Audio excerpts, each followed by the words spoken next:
And now, after further review, a Clemson student's perspective on sports.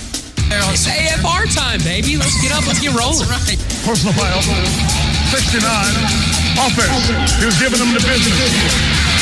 We play to them. Okay, so if Trevor Lawrence isn't either the second or third string quarterback in the fall, I shave my head and you get a tattoo? You gotta get a head tattoo. You gotta shave your get a head tattoo. Now we're talking. And get a head tattoo. That's a personal foul on number 99 of the defense. After he tackled the quarterback, he's giving them business down there. That's a 15-yard penalty. And now your host, Jay, Bradley, and Evan.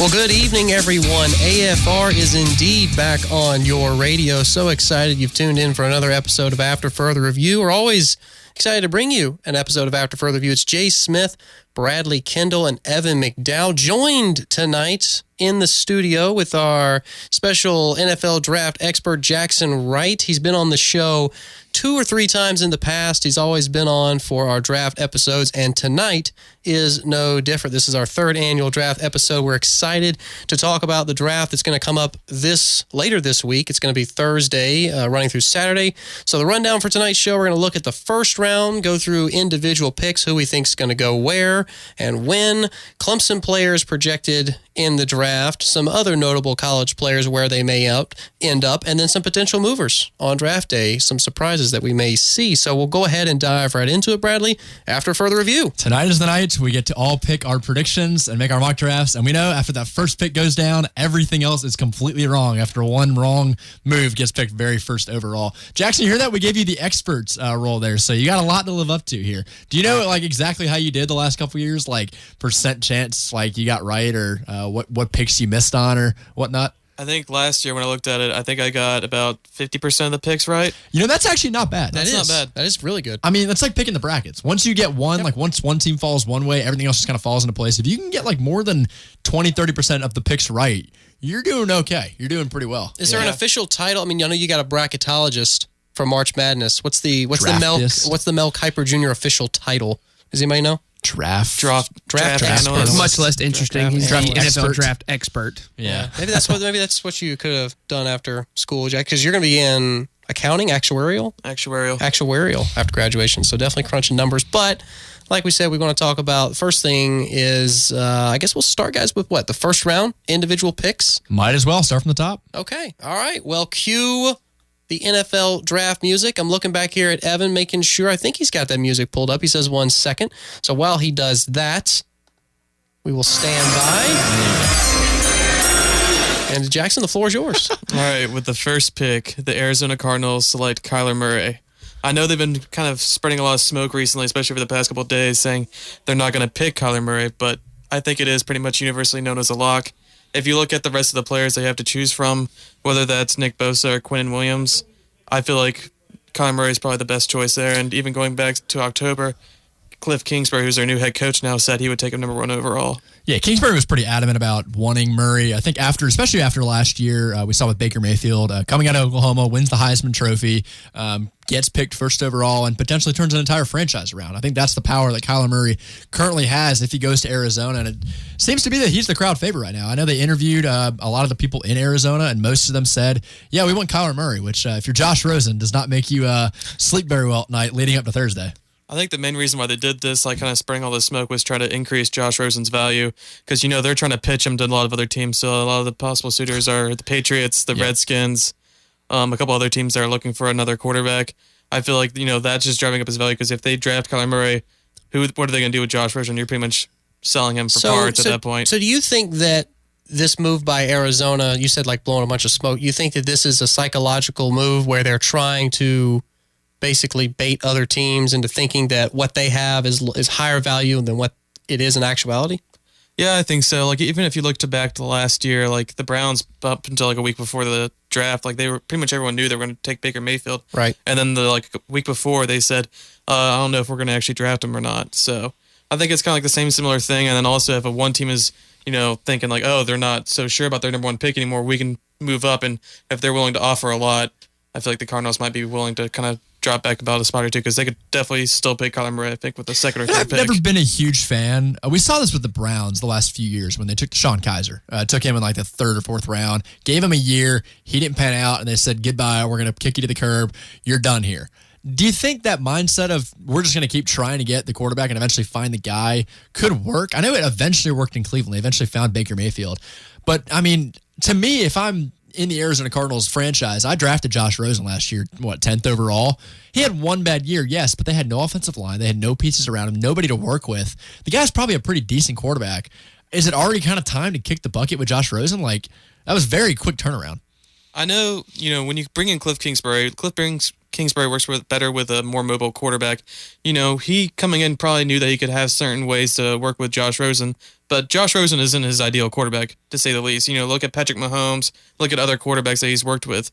A lot of them are a lot more mobile than Josh Rosen. Josh Rosen is statue in the pocket. He's a pro-style quarterback. Yeah. What the guy the Patriots might look for. Like McVay was able, but McVay is pretty much a god, pretty much to say the least. Like his ability to make Jared Goff after that one terrible rookie season and make him into something his second year. Would Cliff Kingsbury be able to do that? I don't know. I think if you're a Cardinals fan, like that's probably what you thought originally before the thoughts of even drafting Kyler Murray over number one overall. I mean, at the time, he was still a baseball player. Is that, we're going to bring Kingsbury in, the young guy, really good on the offensive side of the ball that can turn him around. And I think Josh Rosen has that ability. I think wherever he ends up, he's going to be a good quarterback. Whether it's New England, whether it's Washington, he's going to pan out. Now, is it in Arizona? We don't know. We'll have to see. But I think eventually Rosen's going to figure it out. And, kind of going back to his pre-draft analyst last year, a lot of people were saying that he didn't have a great attitude kind of going into it and saying that he was going to be one of those guys that was like always kind of like, I don't really love football. I love the money it brings, but I don't really love football. And so I feel like Cliff Kingsbury probably notices that and knows like he's not going to be willing to change his entire playing style to what my playbook is. And he's not going to be so like susceptible to like, make these changes. And from a fan's perspective, I mean, if you think about, as a Cardinals fan, drafting a defensive lineman doesn't turn things around. Here's the thing. It's a financial decision. They know what's going to sell jerseys. Yep. You draft Kyler Murray. Murray's from nearby. You're going to sell jerseys. And at the end of the day, this is a business. And obviously teams have specific needs and specific reasons for drafting certain players. But it's about those jersey sales. Do you think there's more pressure now on Kyler Murray given how successful Baker Mayfield's been the last year and how he was able to turn around Cleveland in an instant? Do you think there's added pressure now for Kyler Murray to succeed? I don't know if he'd necessarily, and Jackson, you may disagree, I don't know if he turned Cleveland around. I think he just They're a Super Bowl favorite this year. Yeah, but that's that's saying a lot. Do you really think Cleveland's going to get to like their conference championship game realistically? I think they make the playoffs. I don't know if they make the championship game. Playoffs. Yeah, Make the they might playoffs, win a but like division. an actual contender. I mean, that's like, you relate it back to college football. It'd be like saying, okay, Miami or okay, Texas is back. But how many of us in this room really expect a Miami or a Texas to be in the college football playoff next year? We're not talking about Miami and Texas. We're talking about a team that just 2 years ago didn't win a single football game and last year was hovering around 500. If that's not a turnaround, I don't know what you want. Well, sure. But not as a legitimate contender. Not You as know who like this is like? an This actual is Super Bowl This is favorite. UCF. This is coming off an 0-12 season and having a great year after that. All they got was Mackenzie Milton, and they had a couple other guys mixed in there. But Milton was kind of the guy that got this ball rolling for Give UCF. it a few years, though. Don't jump the gun and say that the Browns are all of a sudden these teams. Yeah, these kind of teams Don't that- rain on my RG3. parade. If I want to pull for the Browns to win the you're Super welcome Bowl, to pull gosh for the dang it, I'm going to Browns, do but it. I just don't think. I think you need to give it at least 2 to 3 years. Yeah, They're gonna you look back a couple of years ago when RG3 came out. So RG3 made him brought him to the playoffs, and after that, did pretty much nothing. I mean, obviously, injury kind of bit the, had a little bit to do with that, but Just wait a few years. I do think Murray's got a lot more pressure, though. I know he's going to come in as a rookie. People don't expect much out of rookies, but coming from where he came from after winning the Heisman Trophy, he gave away baseball. People are expecting this guy to completely change around the Arizona Cardinals. And, I mean, what were they, 3-13 last year? Realistically, let's say they'll probably win 7-8 games. I was just pulling up their Murray. schedule. You know how we like to play a little game of win-loss. Let's say with Kyler Murray on the roster, what do you think their best record is next year? 6-10 at 5. best? I know 6 Vegas has them at 7-9. 5 games right now. Vegas has them at 5. I think they probably went around under. 5, maybe 5.5, 6. All right, here's your schedule for the 2019 Arizona Cardinals. Let's see, preseason we don't care about. Week 1, you got the Detroit Lions at home. Sure, we'll give them a win. I guess. Fine, opening week. All right, week 2 at Baltimore. Give me some of their key games. Who do they play? Key games that Key games, let's see, week 4, you've got the Seahawks at home. 2 weeks later, you got the Falcons at home. 2 weeks after that, you go to New Orleans. And then the second half of the season, you're looking at the Seahawks again in week 16. That one's in Seattle. You got to play the Rams twice within 5 weeks. Big matchup with the Browns in week 15. That one's at home. The Steelers the week before that. Their last 5 weeks of the season is brutal. Rams, Steelers, Browns, Seahawks, Rams. That'd be a very interesting matchup if we get Kyler Murray and Baker Mayfield. They may start strong, but based off of what you just said with those games to close out the season, I think they're going to drop quite a few. So I'd still 5-9, 6-10. Do you think there's any possibility 5-11? 5-11. that the Cardinals, if they don't want to take Murray, if they decide Murray's not our guy and we really aren't that excited about anybody else below him, any chance they trade down? I'm hearing rumors the Raiders could move up. I think they do trade down because if you look at behind him, Nick Bosa, but they run a natural 3-4, and so Nick Bosa is more of a 4-3 defensive end, and then Quinnen Williams is a defensive tackle, but I don't know if I'd take a defensive tackle number 1 overall. You know, like Mario Williams was the last one I didn't really know of that was defensive tackle taking number 1 overall, and he's still doing pretty good. Yeah, but that's not going to lead to a lot of jersey sales, increase season tickets and whatnot. So I would probably trade down. You could probably get a defensive end, defensive tackle probably later on. Yeah. And I'm curious, from a Cardinals perspective, is there any benefit to coming out and just saying, we're not going to take Murray number 1 overall, and then going around and taking him 4 days later? Like, is there any benefit at all to faking out just pissing off your fan 31 base. other teams just and pissing saying, off your fan base? I seriously, though, like, as a draft guy, like, I think there is kind of some benefit to telling other teams we're not going to take You're Murray playing psychological warfare to kind of throw them off. Yeah. I don't know. I mean, do you think there's that many teams? Not all 31 teams are going to fall for that. Well, not all 31 teams need to fall for that. There's only 4 or 5. You only got like 3 or 4 teams that really need to fall for it. Picks 2 through 5 are all you're worried about. Yeah. I don't know. Like, come draft day, we've seen crazier moves been made. I think if the Cardinals don't take Murray, I could, like you said, I think they could definitely trade down. I could definitely see it. Well, do you think Murray's the number 1 pick regardless then? Like, let's say they do trade down to Oakland. If someone's or trading up, New York yeah, or they're whatever. taking Kyler Murray. You think regardless of who's picking at number 1, I think it's Kyler Murray? I think it Kyler's might move up for Nick Bosa just because you look at Joey's success. And then I think Nick is probably even better than Joey. So I think they might trade up for Nick, but other than that, But if Nick can't stay healthy, is it worth risking a he early had draft pick one like injury that? all 3 years. Yeah, they kept him out for half the year. No, he decided to stay out Well, because he wanted to prepare for Think the about draft. Clowney, though. Think about Clowney. That's true. Clowney had the same deal where he kind of set out the second half of his final season in South Carolina, and then he's had, good success in the NFL. But we got to move on. So we'll assume the Cardinals take Yeah. Murray number 1 overall. Number 1, Kyler Murray. Cue that draft music. With the second overall pick, I have the San Francisco 49ers taking Nick Bosa, defensive end, Ohio State. This will kind of be a coin flip, I think, between Quinnen Williams and Nick Bosa. I think you really couldn't go wrong either way, no matter how they go about this. I don't know. Like, after that injury last year, Bosa was the unanimous number 1 overall pick. It seemed like all of last season up until he had that kind of injury, and then Murray started to creep up. So I think, as the 49ers pick here, getting Bosa is a huge boost. I mean, like you said, we've seen the success that Joey Bosa's had. If you keep it in the family and he's anywhere near as successful as Joey was, this is going to be a home run pick. And the 49ers need something to get the ball rolling because they've got their quarterback. They've got some pieces here and there, but really need that presence inside. Yeah, if you look at the past couple of their drafts, they've drafted like 4 or 5 defensive linemen in the first 3 rounds, I think, in the last 3 years. And pretty much none of them have panned out very well. They're still working on a couple of them, but, right now they're trying to get Nick Bosa, I would say, try to solidify the defensive line. Yeah, smart pick. It's funny, the article on here says he's a top 3 lock unless a Laramie Tunsil incident breaks out on draft day and he falls like 20 spots. So, yeah, I think it's pretty safe. We're going to see Bosa in the top 3 for sure. How good or how much different do you think the San Francisco 49ers would have been last year had Jimmy G stayed healthy? Like, had Garoppolo not torn his ACL in week 1 or 2? They wouldn't be picking second overall, I can tell you that. I mean, I don't think so either. But, like, what do you think is this? I mean, we just talked about how good we think the Cardinals could potentially be with Kyler Murray. Well, what's the ceiling for the 49ers? I think the 49ers can flirt with the Seahawks, I think. I don't think they beat the Rams, but I think they can flirt with the Seahawks being like that, wild card seed. Here's the thing, though. I mean, within this division alone, I mean, you've got 2 teams being picked right here that are each in the same division. Mm-hmm. Someone's got to win those games. Someone's got to lose those games. So, like, we can sit here and think, if they had Jimmy G, they'd win 10, 11 games.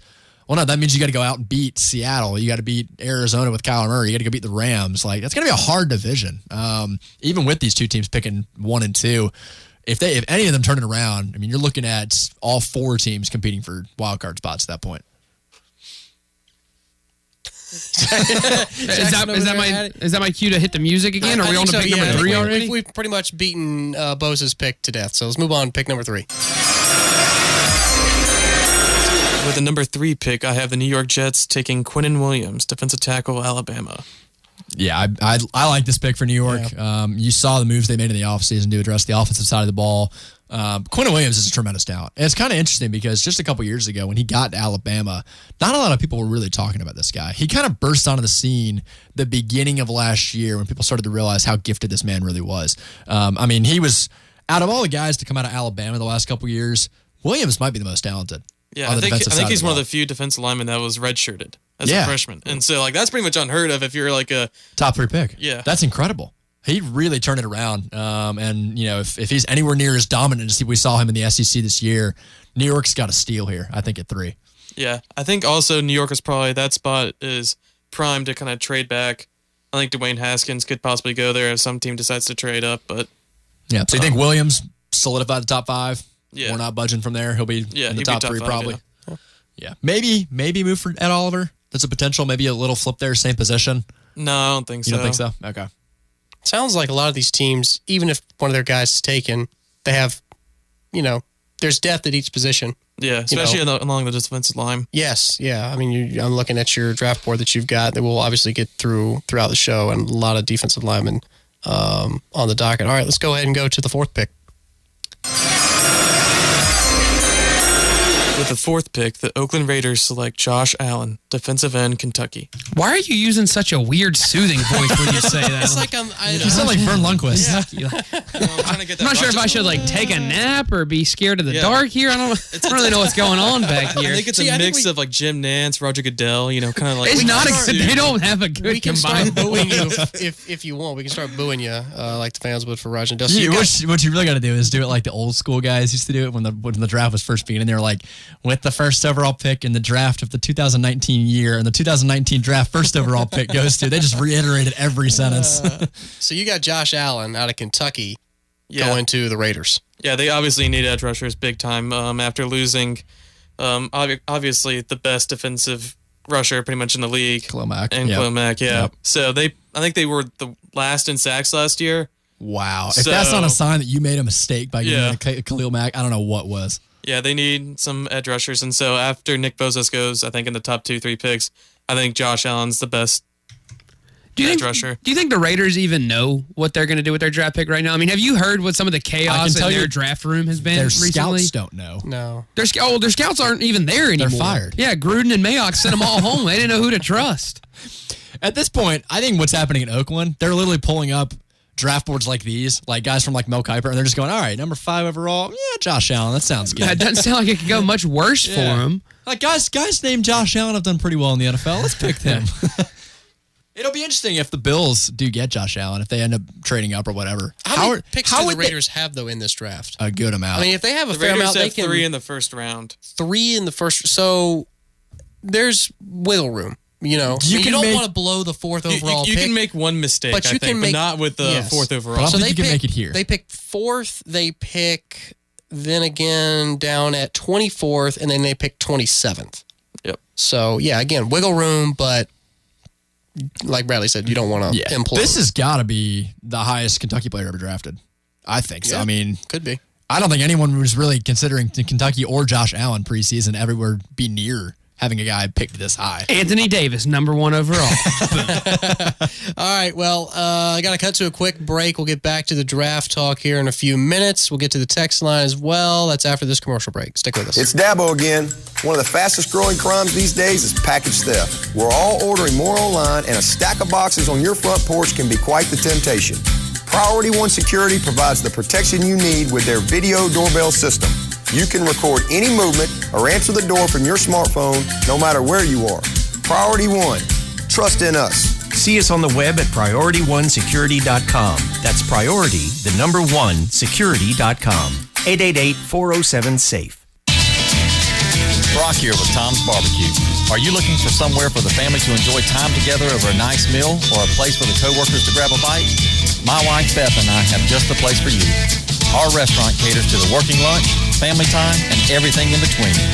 Nothing beats our 8 homemade sauces, made from scratch sides, and our low and slow southern smoked barbecue.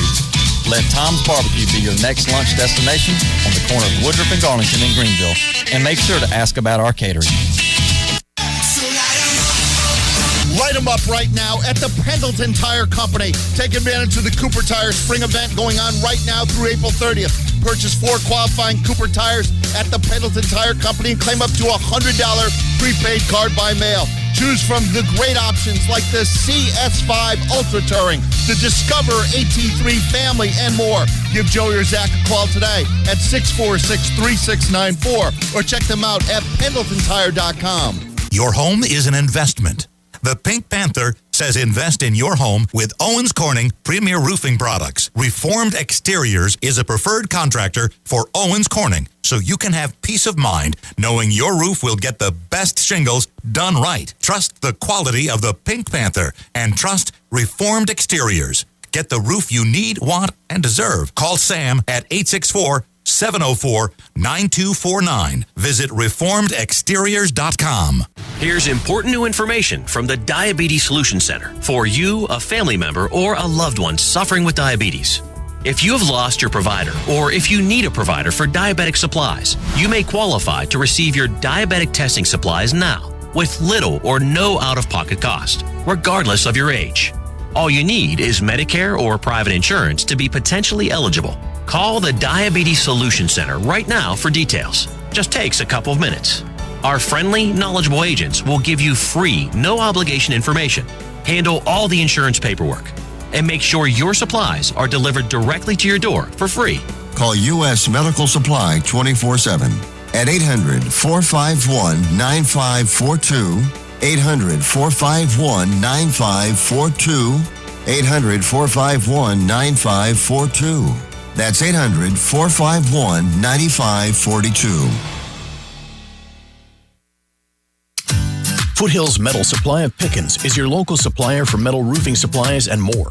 Buy from a dealer who has pride in providing you with the highest quality materials at the best price. Stop by their lot at 2331 Walhalla Highway in Pickens today and see all they have to offer. Foothills Metal Supply allows you to cut out the middleman and go directly to what you need. Call today for more information at 864-481-9180. That's 864-481-9180. I'm a donut nut, I'm a donut nut, I'm a nut for Krispy Kreme. Hi, I'm Glenn Reese with Krispy Kreme Donut Company in Anderson and Spartanburg. We're open 24 hours a day, 7 days a week. Drop by for a delicious donut and a cup of coffee. Pick up a box for your business or church meeting.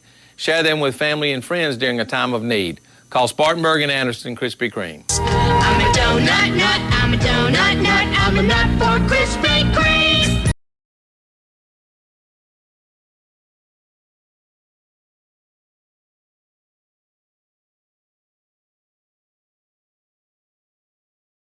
Welcome back to the show. Special draft episode of AFR tonight. Thanks again for tuning in. Jackson Wright is here with us in the studio. Going to deviate slightly for a few minutes here from the NFL draft talk because we did get a funny text in, John from Liberty, talking about the Twitter war that went on today between Clay Travis and Dave Portnoy. First off, if anyone's going to get in a Twitter war, this President has to be the two guys. This is perfect. Clay Travis, if you're not on Twitter, you should be on Twitter. And if you're on Twitter, you should follow Clay Travis because it's just entertaining. And the spat that he got in today with the president of Barstool, as mentioned by our texter, was pretty hilarious. I haven't heard about it. I'm going to say neither of y'all actually saw it until the text during the commercial break. So let me educate you here. Yeah, I need some education here, please. It started the PG. Well, it started version. Well, yeah. It started of all things with something completely non-sports related. So both of them apparently have live. It went from non-sports to sports?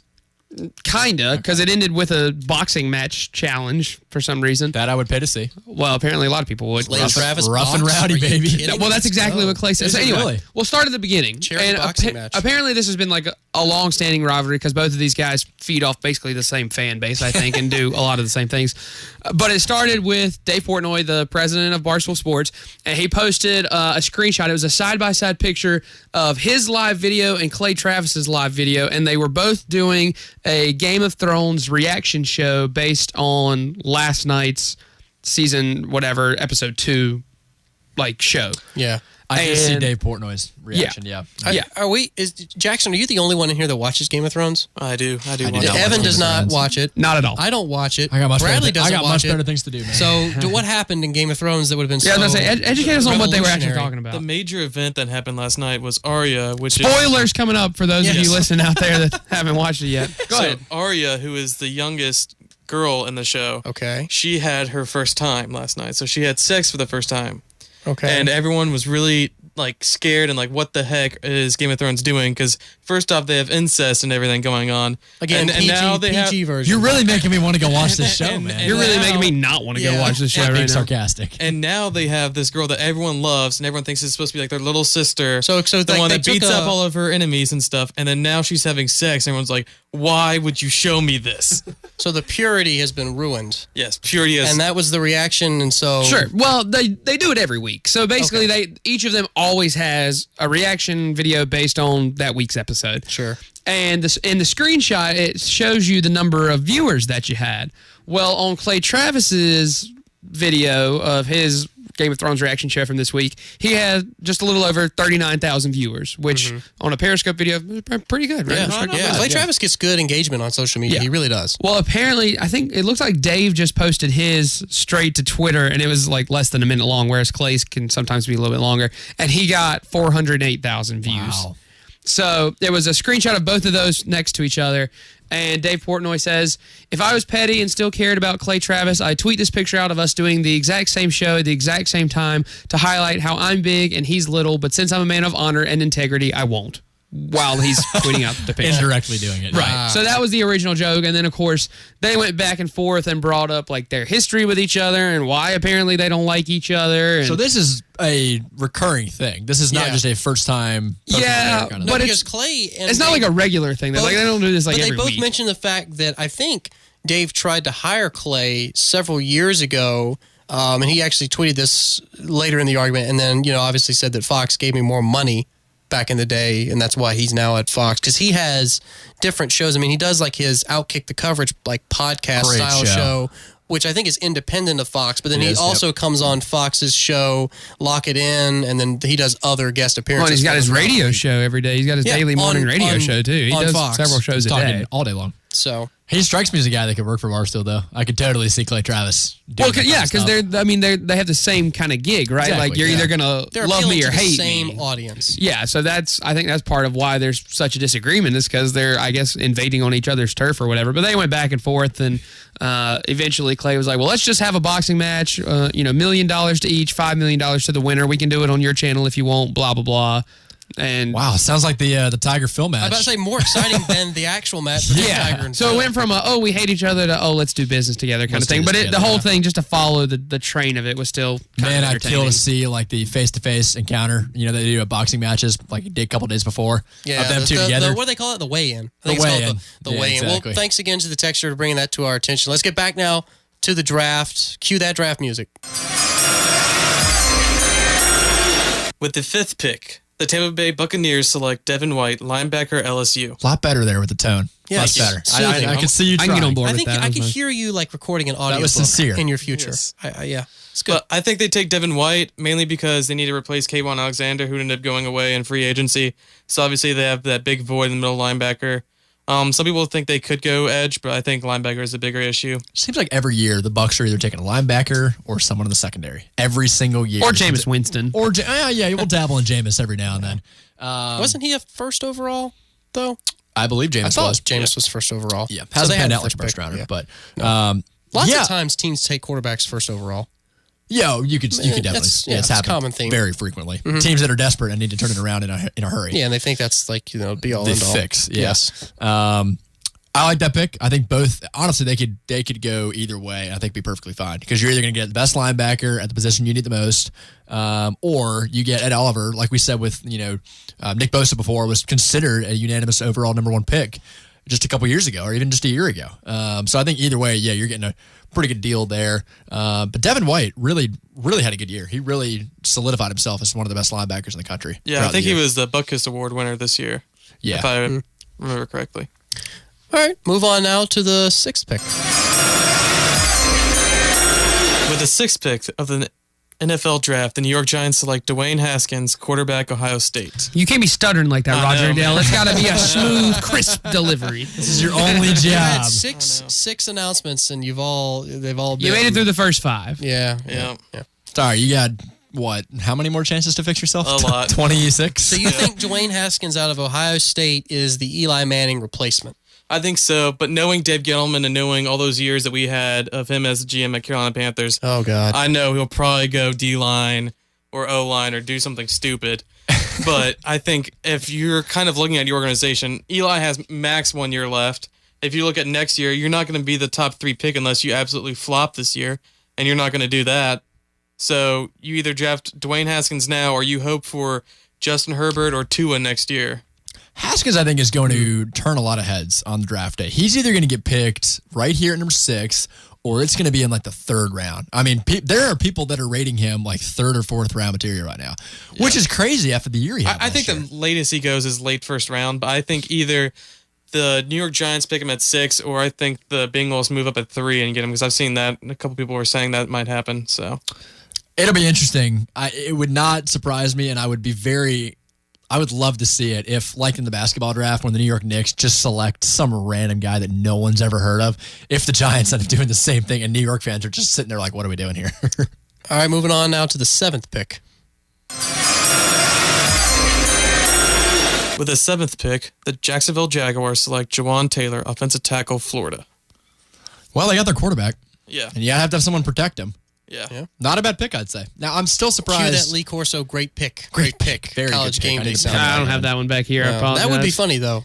I need a pen. I'll just do the hand motion for you. Yeah, great pick. Great pick. The highlighter.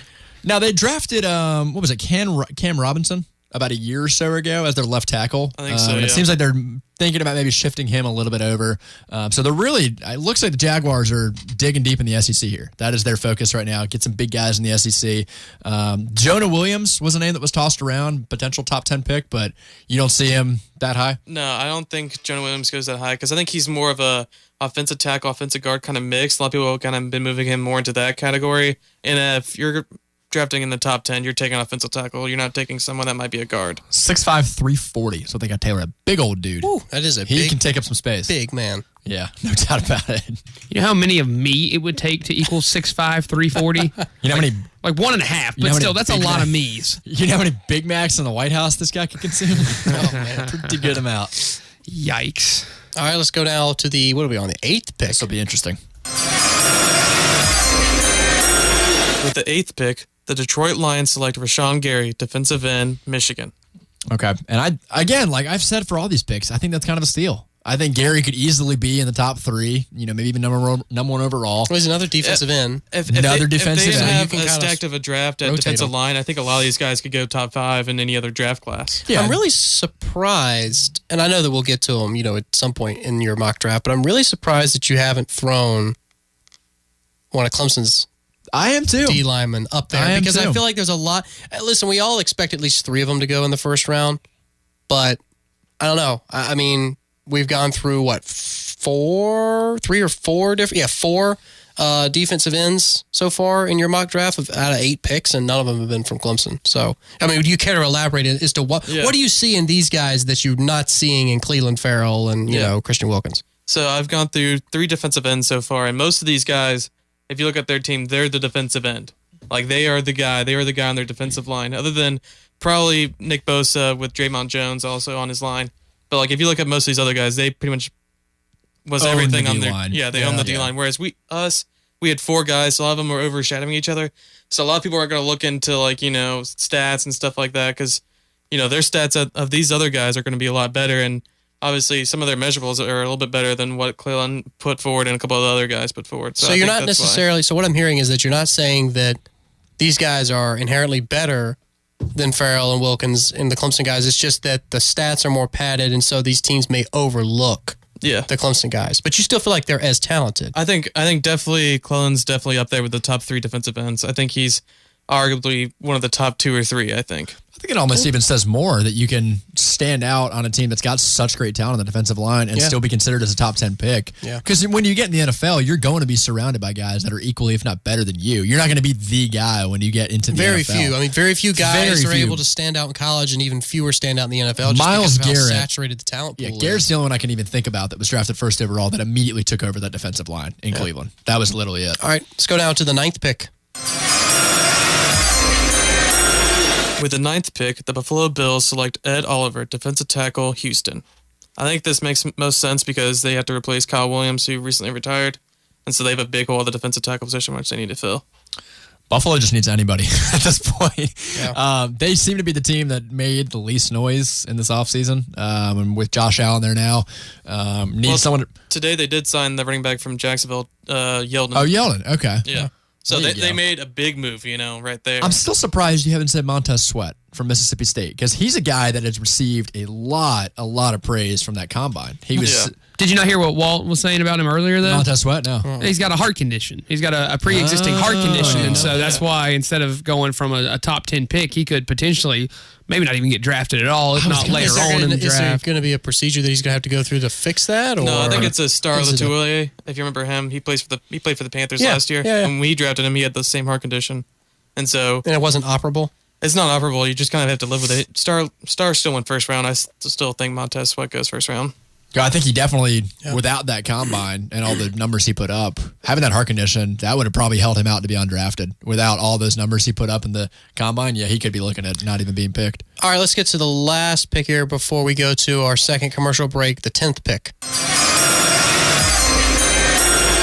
With the 10th pick, the Denver Broncos select Daniel Jones, quarterback, Duke. Dukies, baby. Wow. I never would have thought 2 years ago when Daniel Jones first stepped on the field, Duke player he'd be goes considered a top top 10 pick. Top 10. He's not top 10 worthy. I'm sorry. He's not top 10. Not at all. No.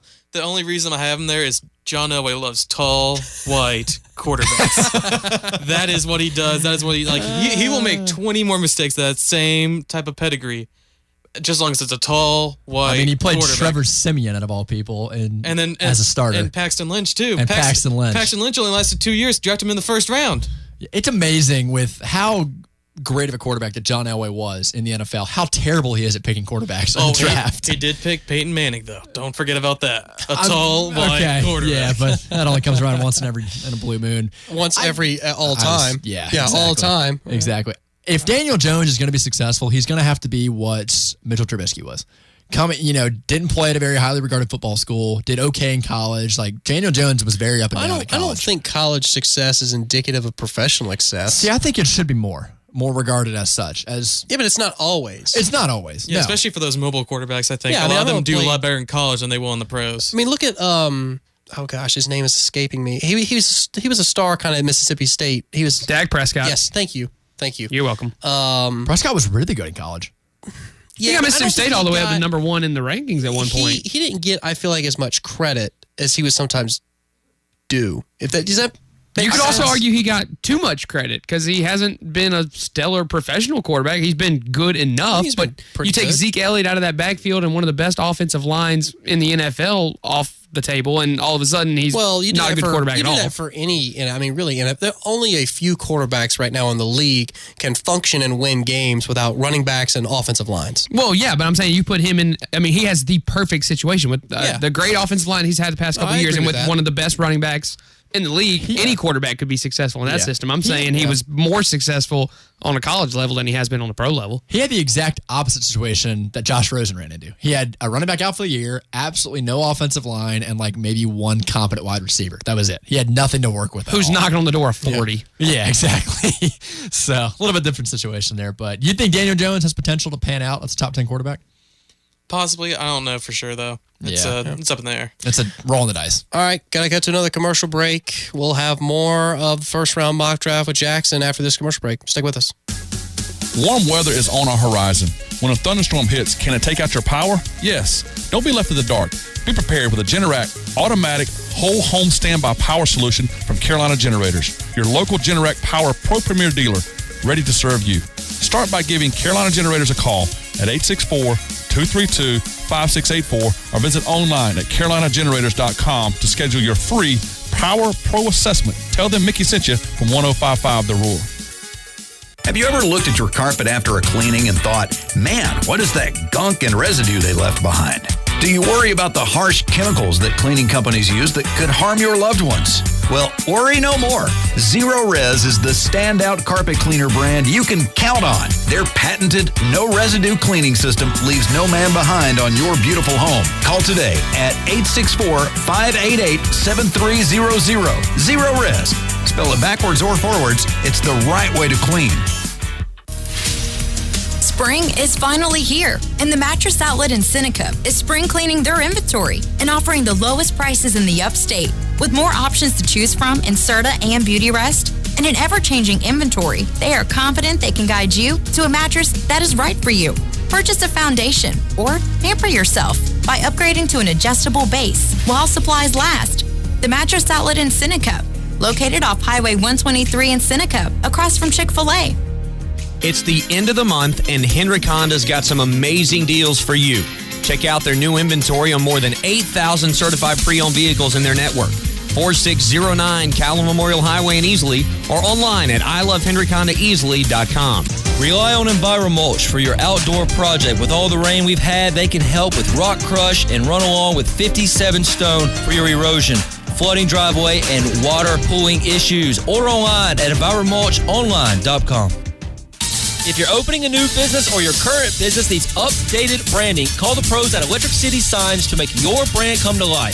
They take care of the entire design process from logo to install, channel letters, road signs, LED message centers. They do it all. Serving upstate South Carolina, western North Carolina, and northeast Georgia businesses. Remember, a business with no sign is a sign of no business. Mention this ad to receive a 5% discount. 864-225-5352. Go Tigers. Did you know the town of Williamson offers a high quality of life and low cost of living close to Greenville and Anderson? The town is undergoing revitalization and has commercial properties available that are move-in ready. Are you an entrepreneur interested in launching a new business? The Main Street Challenge offers financial incentives for new businesses like restaurants, grocers, bakeries, gift shops, and more. Go to envisionwilliamson.com and search under programs for the Main Street Challenge. Apply now. You could be a winner. This is George Jeffries again with Metal Building Supply in Piedmont. Do you have nuts? Well, we do, and bolts, panels, trims, and all the accessories you would need to do that shed project or roof on your home. Give us a call and talk to Kevin Brown. We can offer the names of contractors in the area and help you with the materials you need to solve those problems on your commercial building or your home. That's Metal Building Supply, 1500 Elrod Road, just off exit 39 and I-85 in Piedmont, or call 295-0506 and ask for Kevin. LKQ Pick Your Part. Over 1 million parts from hundreds of cars to choose from. Bring your own tools. Pull the parts you need and save. It's that easy. Check out our new part search feature on our website, lkqpickyourpart.com. Sign up for our PYP Garage. Download our PYP Garage app and get instant notifications on your vehicle when it comes to an LKQ Pick Your Part near you. Find the parts you need and save today at LKQ Pick Your Part. What's in your garage?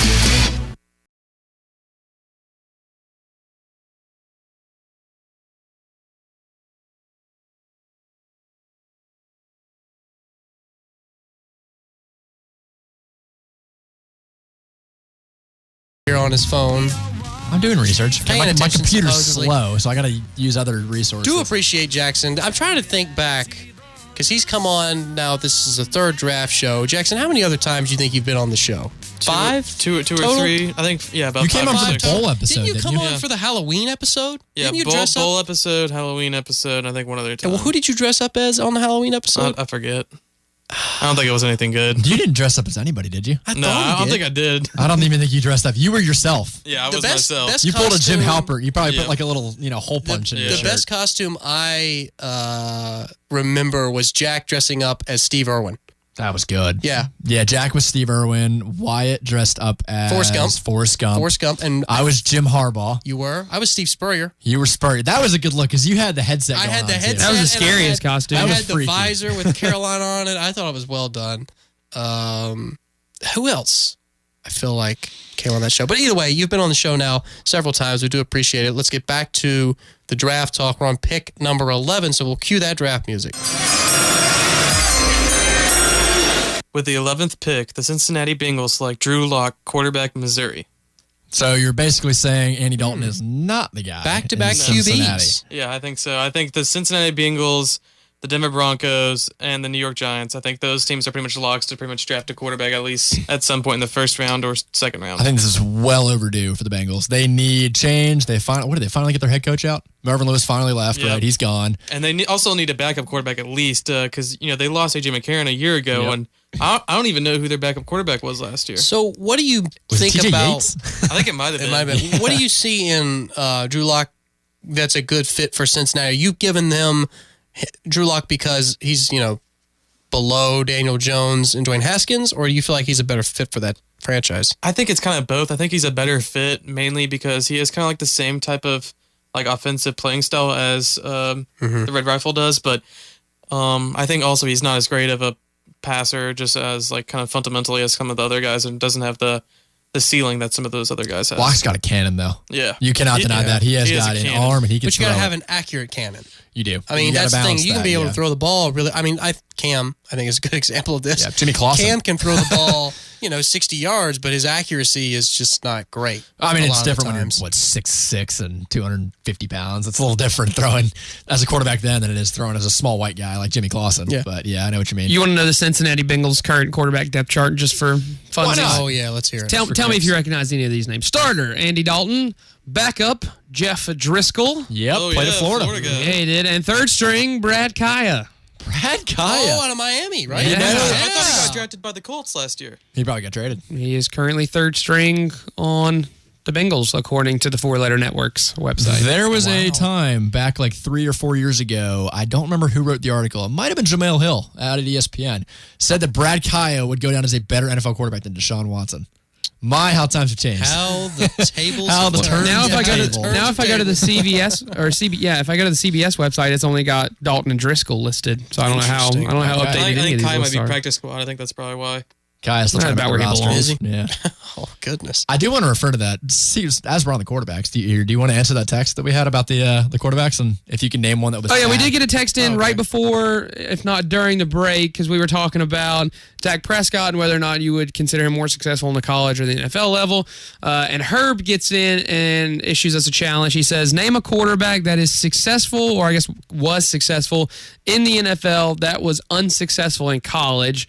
And I responded to him. I said, well, what do you consider successful or unsuccessful? Because I wanted some kind of quantifying factors, but haven't gotten a response yet from Herb, so maybe he's sitting down and having some dinner. I don't know. But, I mean, I think what we mentioned over the break, a couple quarterbacks that come to mind, maybe like Tom Brady or Drew Brees, who weren't certainly as successful at the college Brees level had as they good have been stats, though, at since. Purdue. I mean, remember now, he played at Purdue. He set Purdue's all-time record. Yeah, I so mean- But it was like a fly under the radar kind of thing. It wasn't like a Peyton Manning, like this is a definite number one overall pick kind of guy, or a Cam Newton who rose to the top and won a Heisman Trophy and a national championship in the same year. It was, Drew Brees is good, but on that level, kind of like Joe Flacco. Here's he went one to for you. Delaware. Terry Bradshaw, Texter 864 gets in Terry Bradshaw. How about Ryan Fitzpatrick? He's from Harvard.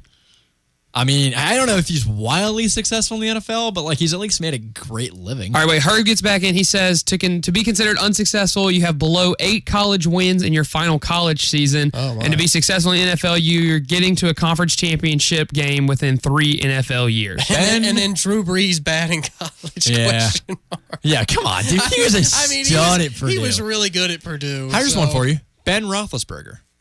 Out of Miami of Ohio. No, they were ranked that his senior Were year. they really? They were ranked. Well, I mean, that's the same point, though. You go to like a small like a Joe school Flacco. and like, Yeah. you like again, Now, Joe Flacco, Bradshaw, Delaware. Terry Bradshaw, he played it, wasn't it UL Monroe? I think it was Louisiana Tech. I think it was one of the two. It was one of those two because he was behind Phil Robertson, right? The Phil Robertson was patriarch behind for him. the. Oh, he was okay. So Phil Robertson was behind him, the patriarch for the Duck Dynasty. It was Louisiana Tech. And the University of North Texas apparently dabbled in a little bit. Yeah, I don't know. I I'm mean, trying to think of who else. I'm looking through a list right here of all the quarterbacks drafted in the last 5 to 10 years.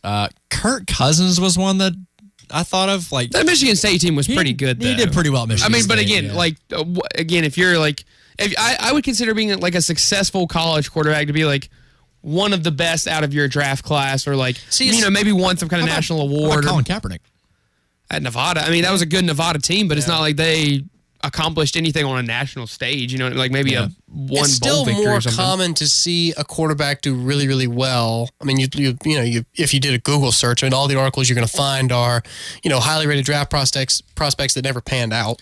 I think you're now starting to see a shift in the last couple years at least. Now that we've seen guys like Trubisky come in and like Blake Bortles and some guys that just kind of flew under the radar that weren't really standouts in college, or Carson Wentz, for instance, at North Dakota State. You're starting to see teams take more chances and not just go based on the college stats and how they performed, their junior and senior year at school. They're starting to, think, okay, maybe if this guy's got a great hand size or he's really well built, he can succeed. And turns out they're kind of right. Well, look, I mean, I think Josh Allen, that's a great example. Yeah. Wyoming sucks. Wyoming. No, I'm not laughing at y'all. Y'all aren't funny. I'm laughing at this text from 864. It says to be considered unsuccessful in college, you have to play for South Carolina. I like that one. That's a good one. Best thing I saw. Although Connor Shaw gave Clemson fans nightmares for a few years because that man was shifty. To quote Scott Van Pelt, the best thing I saw today, what's his name? I can't think of the name right now. It just slipped me. You really hyped I know. Now I'm on Jake the Bentley. I saw Jake Locker's name on my phone. That's why I thought about it. Jake Bentley was rated the 9th best quarterback in the SEC currently. In the SEC. In the SEC, 9th best. I mean, that sounds about right. That sounds right to me. That's pretty bad. Oh, well, yeah. We all know that. South Carolina fans know that. That's about middle of the road.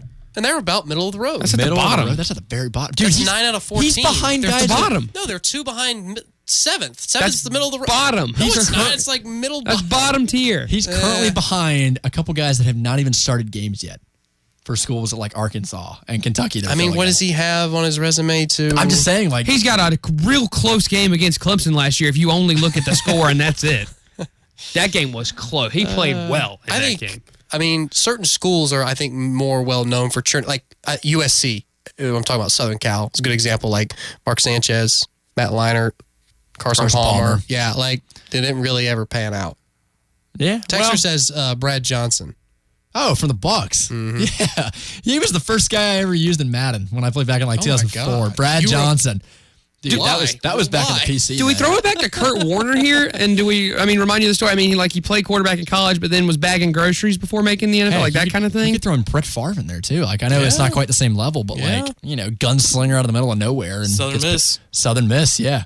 Gets picked and takes off. Aaron Rodgers. Had to transfer from a small junior college to Cal, and, of course, made his name there at Cal, but started off from humble beginnings, and it was another one of those things where maybe you fly kind of under the radar and you've had more success at the next level. I think there's a whole list of quarterbacks that maybe on a college level at a first glance you're like, you're a good college quarterback, but you wouldn't expect them to become what they did in the league.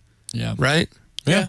I don't know. Interesting conversation. Hey, keep those texts coming, though. I want to hear from you. Get on the text line. Let's go ahead get on to the 12th pick in the draft. With the 12th pick, the Green Bay Packers select Devin Bush, linebacker, Michigan. Ooh, okay, so a little replacement for Matthews here. Is that what you're going for here? Okay, I could see that, yeah. Some decent linebackers, I think, in this draft. Bush he really turned it around second half of the year. And Michigan had a stout defense. Great defense. Oh, my gosh. Still that Ohio State game. Yeah, well. Yeah, still one of the best defensive units in the country. Yep.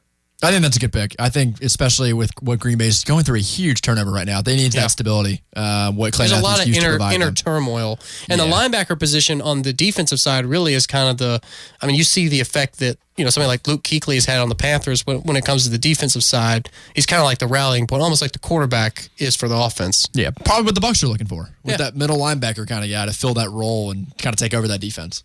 Yep. All right, let's transition now to the 13th pick. With the 13th pick, the Miami Dolphins select Clelin Ferrell, defensive end, Clemson. Wow. Or as someone say, Cleveland Ferrell. Finally seeing a Tiger up on the draft board. So you got Ferrell, Ferrell, one of those two. Is it I don't know how they properly pronounce with it, a honestly. U? Is it Ferrell?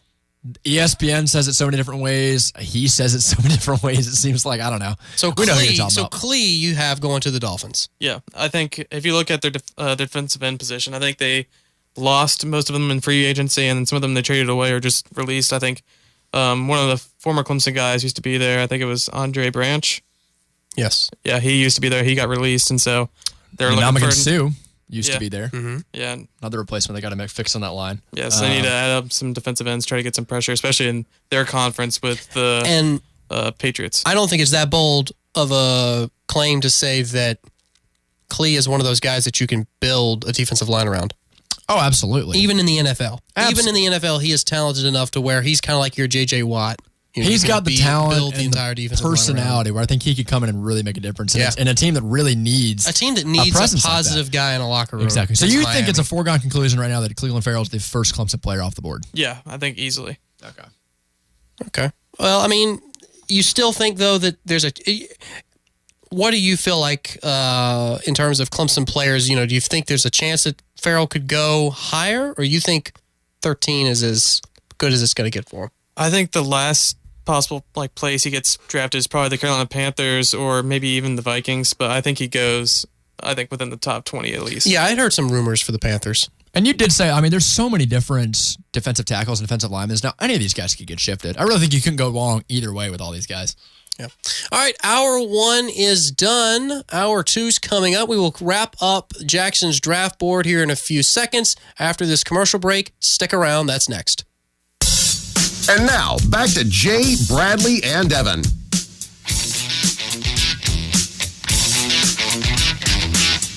Hour 2 of AFR underway now. Again, thanks so much for spending your Monday evening with us. Last week of classes as undergrads, guys.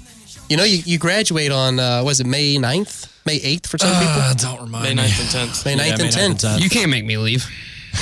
Yeah. I'm going to stay I wish. forever. It's weird. I don't know if it's really sunk in. It'll set in. This is the last, I have 4 more days of classes. I have have 3. a final exam. Actually, you know what? I have 1 or 2 because my 2. Wednesday and Friday classes got canceled. So I have class tomorrow and class on Thursday. Thursday's my last day. I have a class. test tomorrow, no class Wednesday, no class Thursday, no class Friday. So I literally have tomorrow. Welcome That's to it. Bradley's schedule. I have no more classes. I don't think it's gonna. I don't think it's gonna have no sink more in for classes. me until this Friday when I give my last tour ever and have to sign off with the tour group. I think that's when it'll start hitting that I'm actually. You're going to tell your out. tour group that it's your last. I haven't decided how I'm going to play that yet. I'm either going to tell them right up front that this is my last tour, or I'm going to save it till the very end if they're like a good group. But see, I don't know. Like if it ends up being a not so good group, I could get the pity vote if I tell them at the beginning. So you don't tell them and just take a bow, and they're going to think you're like the most selfish guy ever. I take a bow after I all would my save that tours. for the end. I think. I think I might save it for the end. Try to surprise them. Yeah. How big are the tours that you usually give? 20, 30 people? Yeah, somewhere in that range. Around this time of year, I imagine they're a little bit larger than they are. We shoot for high teens to mid 20. I like a bigger group. I would take anywhere from 30 to 40 if I could. I've seen over the summer, there's a big tour group. Yeah, because we have a limited number of tour guides that are here all summer, so you gotta pack them all in there. Any weird questions since your last week? I told you about the lamppost on campus, didn't I? Yes. How many lampposts are there? Yeah, that one was weird. I'm trying to think because I gave a couple tours last week. I'm trying to think if anybody came up with an off the wall question. What's the most common question you think you get? Can freshmen have cars on campus? Really? Interesting. That one's a pretty common one. Well, I guess more out-of-state kids that have I feel like tours they need to know. shouldn't be able to. Yeah. The football tickets for students. That's always a popular question too. What's the most popular joke you use on your tours? Because I'm sure there's one you cycle through almost every week. Well, yeah. See, I have several jokes. I've taken it upon myself to make up a couple and try to pass them on. But there are some common tour guide jokes that were even passed on to me. So they've been, told to every tour guide for the past several years. And there's one about the McKissick Theater. There's one about Long Haul. You're not going to say it? You just... Well, the McKissick Theater one's kind of a long one, especially the way I tell it, because I dive way too much into it. Long Haul, which is home to biological sciences, we say, if you're going to be a science major, then for the next 4 years, you're really in it for the long haul. Oh my God! So that's a bad one. Oh man! Yeah, that's a bad one. I'd walk off your tour. I don't tell that one. I don't tell that one. Some people like that one. I'm not one of those people. That's a good dad joke. That is a good dad joke. Great dad joke, dude. Yeah, I think that's what most of the tour guide jokes actually are. Yeah. Well, you're appealing to the parents. Really, I think honestly, in a lot of ways, tours are more about convincing the parents than it is convincing the kids. Because I'll be honest, I don't remember anything about my tour here. But like my parents, my tour sucked. It was like 38 degrees and raining. It was it was sleeting on my tour, but I had a good tour I think guide. you're there to convince the parents. And answer That all is of their true. questions. Like you're there to answer their questions so that they feel comfortable about sending their kid to whatever school they decide. Both my parents were very adamant about me coming to Clemson. They were kind of the influencers. Who's asking the questions more often than not? Is it kids or is it parents? It depends on the question, but I would say a majority of questions probably do come from parents. Yeah. That's what it's there for. And it's a very different style of question too. It's a more like a general overview of like academic student life, like what is it going to be for them once they're here, whereas most of the student questions are about like Greek life or food or sports. Now, like more do you ever give tangible. specialty tours for like athletics kids, like incoming freshmen for or do y'all not usually, is that handled by the I was gonna say that's usually more through the athletic department and like the recruiting offices, but I mean every now and again I'll get a kid on a tour, he's like, I think I'm interested in playing football, or I think I want to play soccer or something like that. So there's always a couple that wanted to get into athletics. I think it's the Neary, I think is how you say, the Neary Center over in the West End Zone now. I don't know if you've been over there. It's the Student Athlete Enrichment Center. Yeah. And with all of their like advisors. Yeah, I mean the resources over there are just phenomenal. Yeah.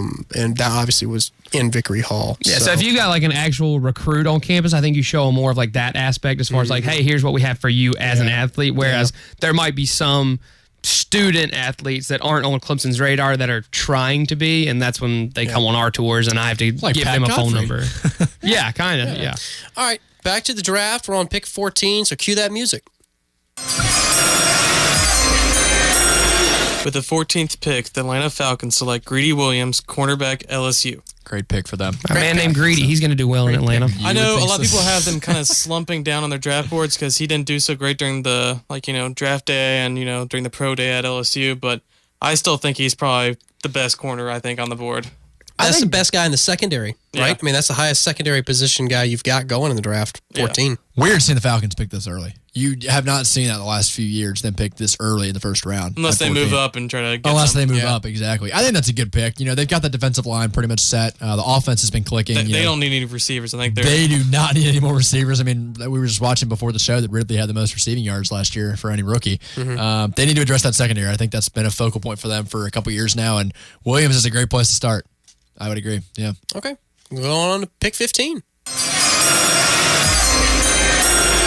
Can I just say I'm glad the real NFL draft doesn't go this quick, because I feel like that sound would probably get on my nerves if I saw Roger Goodell just turn around and come back as soon as he got done with the last 10 minutes, right? Each team has 10 minutes in the first round. 10 minutes, but they don't use all. Picks. Something like that. Most teams do, though. First round takes like 3-4 hours. Oh, yeah, no, it's a slow I mean, they stretch process. it way out. But yeah, if you had to hear this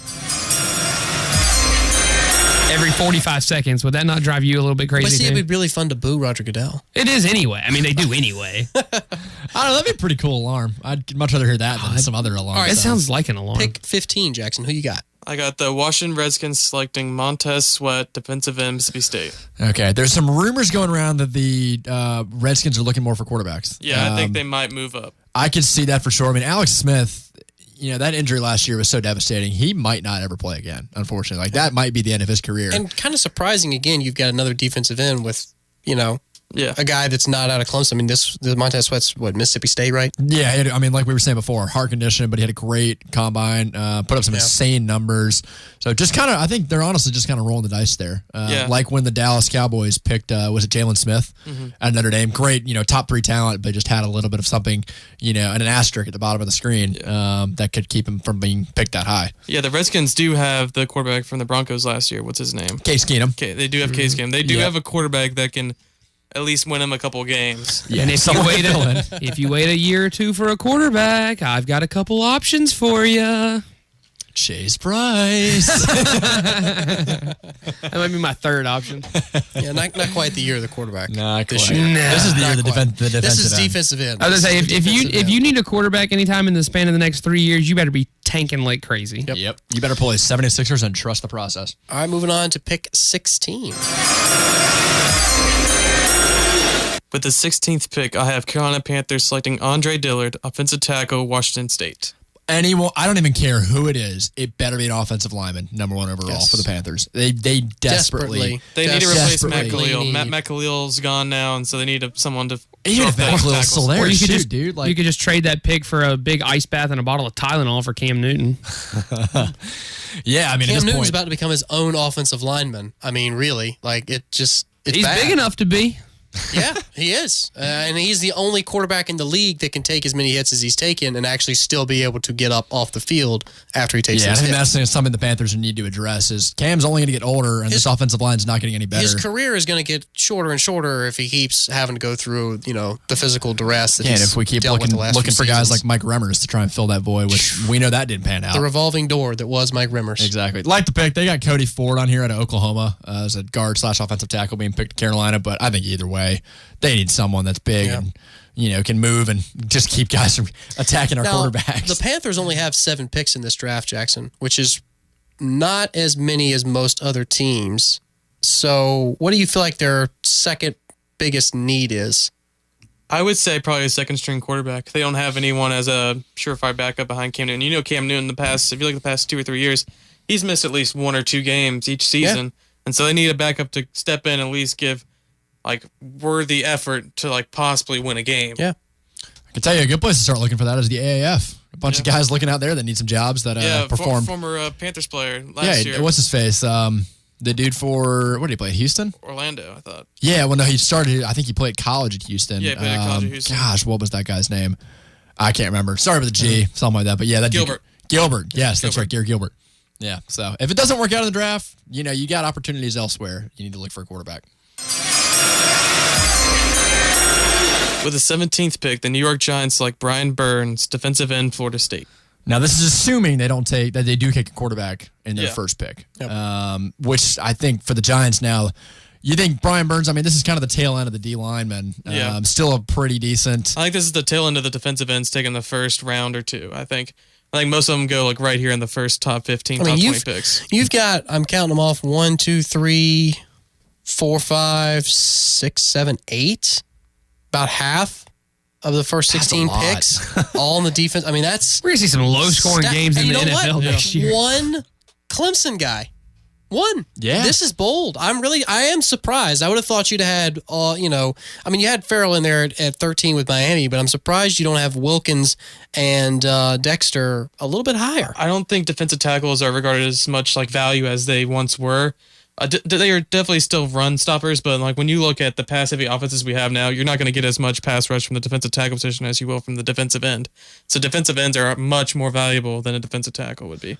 I'd agree, and I think teams are starting to realize that when they start noticing how bad their offensive line is. With a defensive tackle, you can close up running holes, which is going to make an offense one-dimensional, and it's going to force the quarterback to throw. And if you have a strong secondary. So I think there's still value in a defensive tackle position. It's great to have guys that come off the edge and pass rush, but at the same time, you don't want to have, a D line that you could drive a semi-truck down the middle of. Yeah, so, definitely. All right. Burns was the only bright spot on that Florida State team last year. The only bright spot. Yeah. This is the only Florida State guy you'll see drafted this high. With the 18th pick, the Minnesota Vikings select Cody Ford, offensive tackle / guard from Oklahoma. And your reasoning behind this is? Mike Remmers sucks. Mike Remmers is off. Line of the show right there. And it's true. It is. He has been so bad. We both made mistakes. We traded Matt Khalil for Mike Remmers pretty much from the Vikings, and we both ended up just It was terrible a lose-lose That was under situation. Gettleman, though, wasn't it? I don't know if that was. I don't think that was Gettleman. I think that was the new guy we had.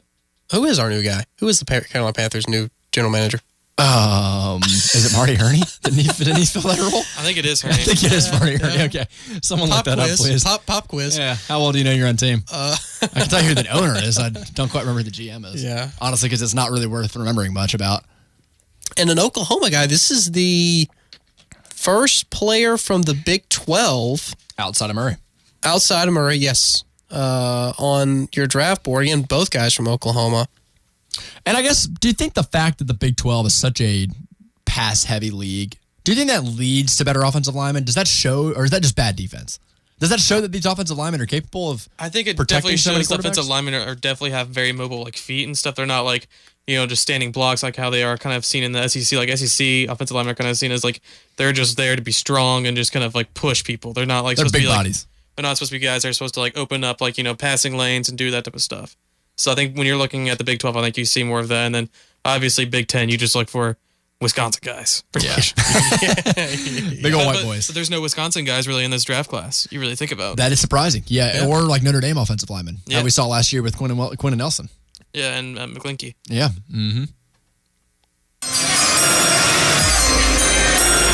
With the 19th pick, the Tennessee Titans select Christian Wilkins, defensive tackle, Clemson. You say this is universally known as a lock, so you're pretty you're convinced. confident that the Titans I'm pretty confident. I think if he's there, the Titans take him because the defensive coordinator, who they now have, used to be the main recruiter, I think, at Ohio State, if I'm correct. Okay. That recruited him pretty much out of high school, and so he really likes Christian and like knows him really well, and so I think he ends up there. If he's available, he goes there. And you think he's available? I think he's available at that spot. I don't know. He might go a little earlier. I think maybe if the Vikings or the Redskins think that he's worth it. But I mean, it's still a top 20 pick. Yeah, still top 20 pick, not bad. I mean, with all the talent at the defensive line right now that you see in this draft, you're pretty sure every other year Christian Wilkins might be taken in the top 10, maybe even top 5. Yeah. But just with the abundance of talent you've got ahead of him, you know, he's fighting through a lot of guys. And here's the thing. I mean, I think Wilkins has the opportunity to be successful at Tennessee and make a difference. So I wouldn't really, be too upset if he went a little bit lower than a lot of these other defensive ends, defensive tackles, if it's a good fit. I mean, you want guys to go like Deshaun going to Houston was a good fit. Yeah, did not want him to end up in France. And who knows? He may have been very successful at Cleveland, but all things considered, I think Deshaun got really fortunate coming out of the draft. I'm also surprised that you don't have. Did you have the Bills taking a Clemson defensive lineman? You did not, right? I don't know because I don't so think the former Clemson North. Yeah. No longer doing they that. have a new head coach. They have a new GM up there, so I don't think it's the same thing anymore. Yeah. I was surprised. How many Clemson players are on their active roster anymore? A lot. Still? I think it's like 5 or 6. Shaq Lawson. Is it still 5 or 6? Yeah. Ray, right? Ray's there. Yeah, Ray's there. Is Sammy still there? No, he's gone. He Lord, was there. no. Sammy's long gone. So are his dreads, too, if you haven't seen that recently. CJ Spiller used to be there. Spiller used to be there. Oh, gosh. There's a few others that we're Where just not did thinking Sammy about. go? I don't remember. He was with the Chiefs there for a hot minute. I don't know Was if this he still just is. this past year? Yeah, he was with the Chiefs during like the season last year, yeah. But 2 years But ago, he was injured. I mean, he's been injured for his entire Yeah, he was career. out with the Bills for a while. I think there was a stop somewhere. I think, was he with the Rams maybe for a quick second? I think he was. There was a stop somewhere between Buffalo and Kansas City. I would say Sammy's the most, Spiller.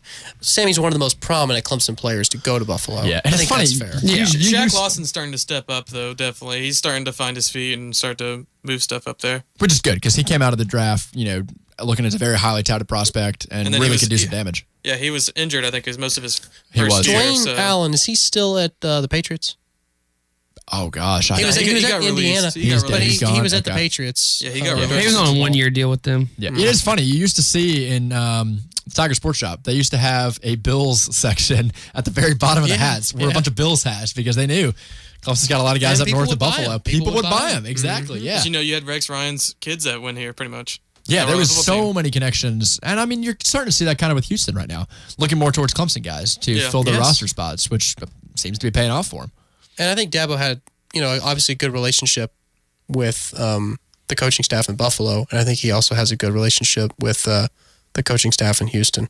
Yeah. So I think that definitely plays at least part of a decision with who you're going to draft. Let's go ahead and move on now. What are we at, pick 20?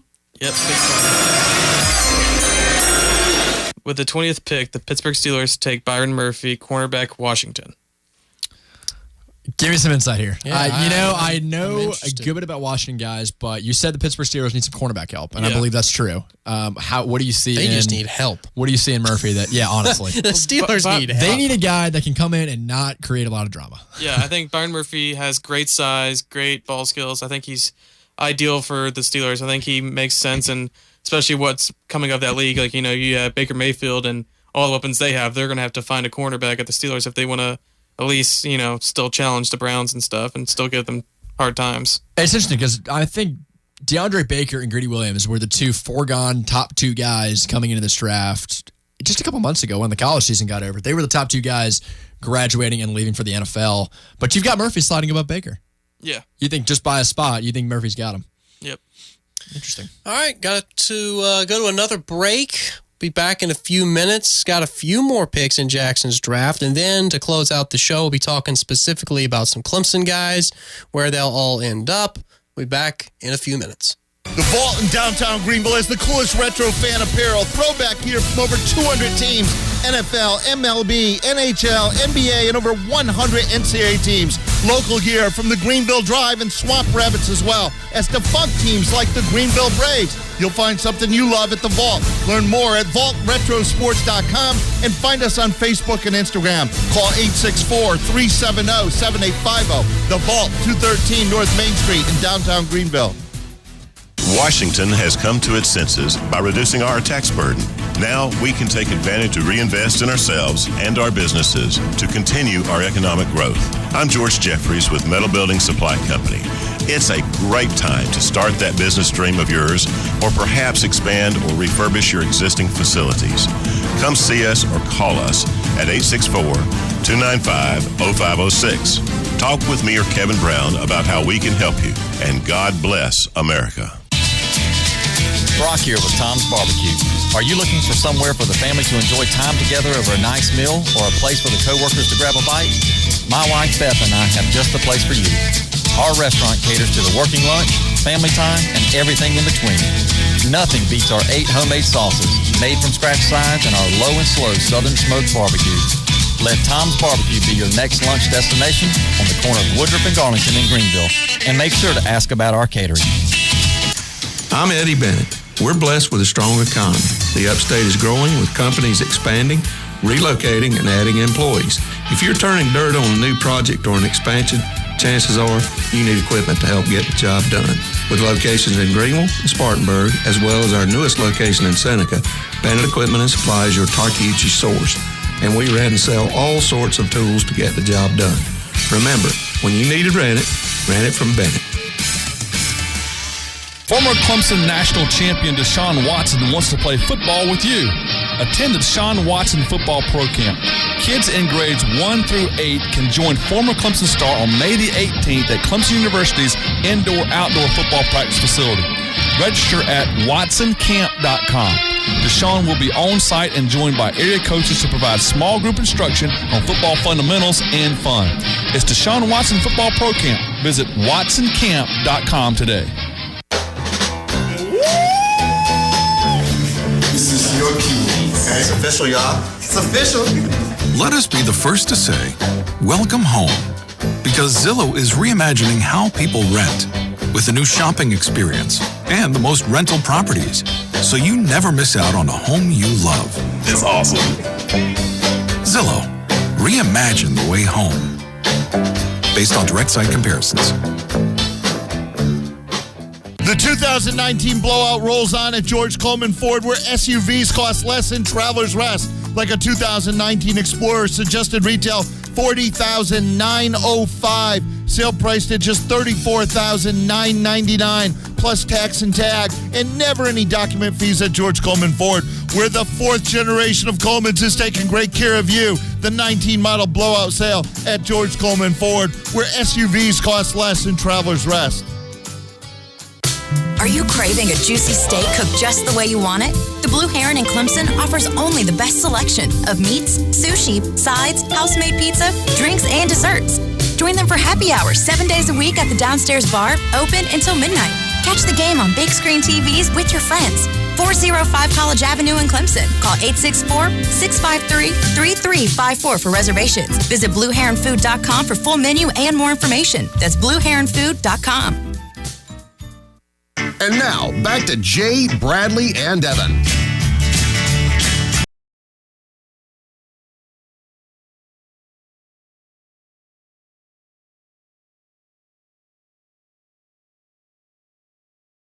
I don't know. I can't back up my reasoning if I say yes or no. It was a full moon, I think, over the weekend. Was it really? Yeah, I think so. We had a blood moon? There's been lots of like special blood moon earlier this year. We had a full moon. I'm not Solstice into last year. astronomy. Solstice last year. Yeah. Jay, you're not.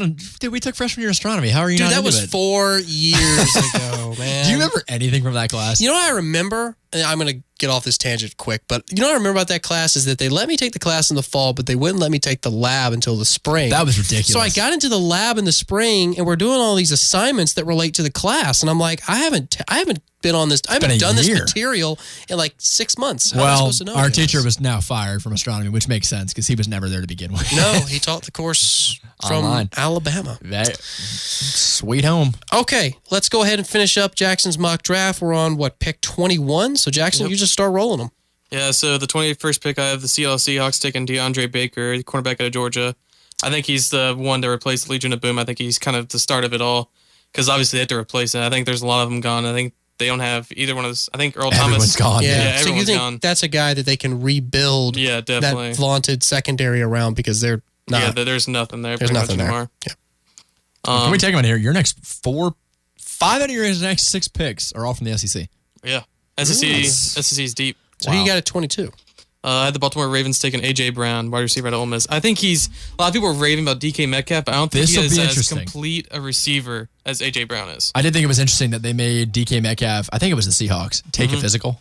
Are you kidding me? Look at that man. He's healthy as could be. Yeah, I think he doesn't he's- need no physical. I think he's kind of like Mike Williams, though, kind of because he's an end zone threat. He's going to be on the sidelines. He's not going to be the guy that kind of like runs all the routes, kind of like if you look at AB84 now at the Raiders, I think he's not the type of guy that's going to do that type of stuff. It's going to be A.J. Brown. They need someone that Lamar can lean on. Yeah. Because Lamar's going to need a couple guys that can be consistently reliable. Because on they the only have outside. one Exactly. receiver on their roster that had more than I think it's Willie Snead. The only receiver on the roster that's had more than 500 yards over the past 2 seasons. Yeah, that's amazing. That is Poor insane. Wow. Granted, Lamar isn't going to be throwing the ball a lot, but you got to have at least someone Yeah, you that have can to have find a someone way to throw open. the ball to. That's worse than the Panthers a couple years ago. And We the- had high school guys The Panthers trying have to had an amazing lack of receivers ever since Steve Smith Steve dipped Smith, out. once he left, we've had no one really as a standout wideout. Kelvin Benjamin was supposed to fill that role and did not. Kelvin Instead, he Benjamin's just filled his mouth with more biscuits and gravy. He's a Bojangles biscuit away from being a tight end. All right. Who? Kelvin Good Benjamin. recycled joke there, Bradley. Which Thank you. Twitter account did you see that one on? I don't remember. Yours? that I was hoping you wouldn't All remember right, that. pick 23, Jackson. I got the Houston Texans taking Jonah Williams from offensive tackle / guard from Alabama. I think he fills up a lot of potential holes for the Texans. Texans have a really bad offensive line. Got to protect Deshaun Watson. I think that pick He will went probably from do it. facing Deshaun to now blocking Protecting him. Yeah. Very interesting. Having his Yeah. back to him. Yep. Okay, pick 24.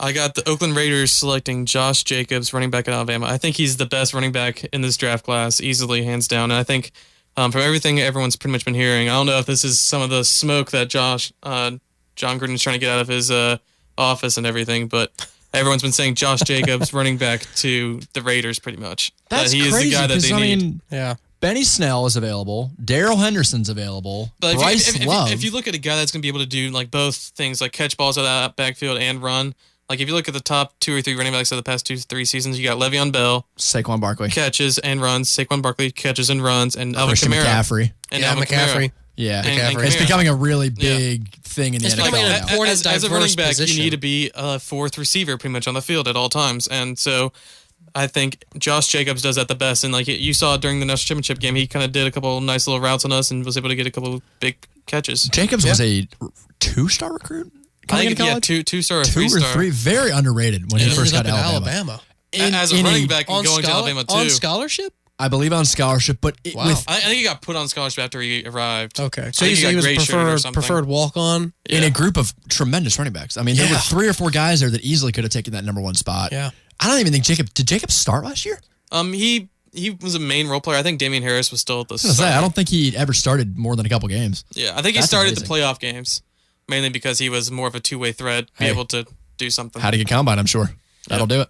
Okay, let's move on to pick 25. I have the Philadelphia Eagles selecting Dexter Lawrence out of Clemson to All right. close up those running holes. I think Yeah. he's the best defensive tackle, probably to close up the running holes, be the best run stuffer. Now, So- do you think a lot of this stems from what happened end of last year, that whole incident? Do you think this is kind of the reason he's fallen back, or I don't think it's necessarily because of that. I don't think many teams are paying much attention to that because I think he's talked his way out of that. I don't feel like most people I know don't really believe the Osterring thing is all that true. I think most people understand the rhetoric that it was just an accident. It wasn't much of like I was using Osterring the entire year. Yeah. No, I mean, it's not like if you look at the guy, like he's been about that size since like high school. Like you're telling me he's using steroids all the way from high school all the way through college and never got caught until junior year. Like, well, I mean, you got to think too. Like within the Clemson fan base, obviously, you're going to want to believe. I don't know what the national temperature is on that issue, though. To be completely honest, I mean, I'm sure a lot of people outside of Clemson are probably more likely to feel like it was intentional rather than unintentional. I don't think a lot of people outside of Clemson really care. I feel like it just wasn't like as big a deal as it could have been. As big a deal, I agree with that. Like outside of the state of South Carolina, I don't think it was on anybody's anybody's radar. Well, I mean, the fact that we blew through the playoff, like we didn't need him. Seemed like we needed him exactly. And maybe if we had lost, like that would have been like an excuse or or if he had somehow been able to play, like if they had done the appeal and then he had been able to play, then that would have probably created more controversy. Yeah, but we kept it quiet around here, and I think that kind of kept the water still. It was business as usual. So you think, Jackson, that no matter which teams they end up with, you think that it's safe to go Klee, Christian, Dexter in that order? Yeah, I think Christian might jump Klee, depending on what people think about the other defensive ends. Because you've got a sizable gap between all three of them. Yeah, you do. I mean, they're pretty spaced out. I mean, you've got Klee at 13, Christian at 19, and then Dexter at 25. Yep.